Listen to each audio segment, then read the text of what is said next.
Rec 1 second. Ok, Rec 3, c'est bon. Là. Nickel. Vas-y. Festival international du film insolite de Rennes-le-Château, édition 2020. Nous accueillons Léo Carman, dont le film La dernière vie du Simon a fait l'ouverture du festival hier. Bonjour Léo. Bonjour.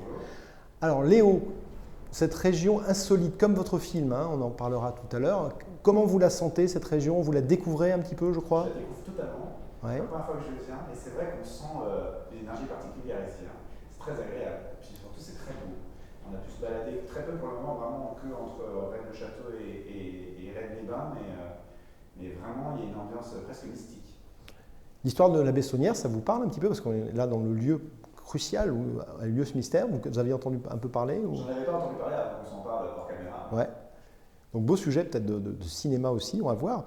Alors peut-être parler de votre film, qui est un film très insolite dans le cinéma français, qui est un film de poésie, de surréalisme. Peut-être nous raconter une anecdote à propos de ce film, de son process ou de sa réalisation? C'était très long à faire, hein, parce que comme vous le dites, la dernière vie de Simon, il y a eu 9 ans entre la première ligne écrite et le film fini.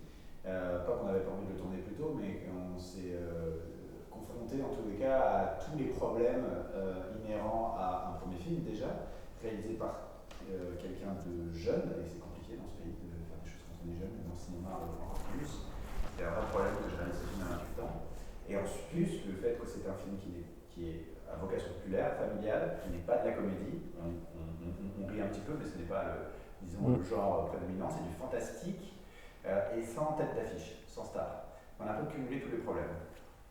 Et donc la vraie aventure, en tout cas, ça a été de convaincre qu'on était capable de le faire et d'améliorer suffisamment le scénario pour qu'on puisse plus nous dire qu'on puisse plus nous dire non, quoi.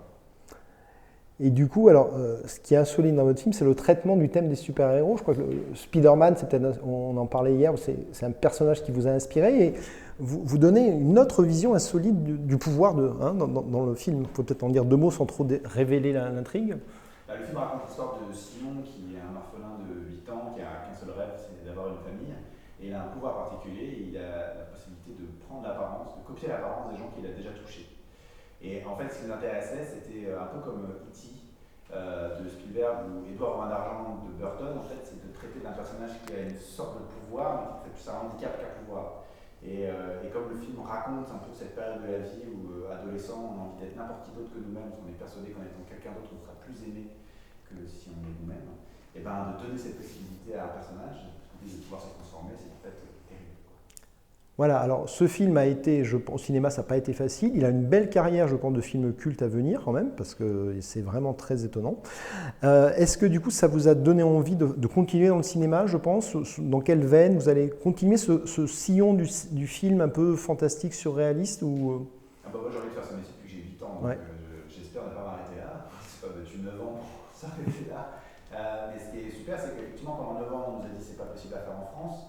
On nous a même dit le scénario est super, on l'aurait fait si le réalisateur avait été coréen, on a tout entendu, vraiment. Mais maintenant qu'il est fait, j'en suis extrêmement fier. C'est-à-dire que j'ai aucun regret artistique sur le film. J'ai eu un producteur, Grégoire Debailly, formidable, qui m'a laissé une liberté totale pour le fabriquer. Donc vraiment, artistiquement, j'en suis très content. Et ce qui est très bien, c'est qu'il a été très bien reçu. Et aujourd'hui, on nous appelle pour faire ça. C'est-à-dire que pendant 9 ans, on nous a dit votre film ne rentre dans aucune case.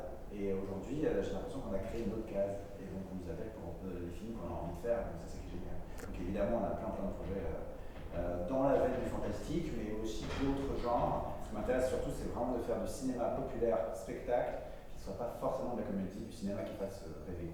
Voilà, on est curieux de voir la suite. Merci Léo. Merci beaucoup. Voilà, on est bon les garçons.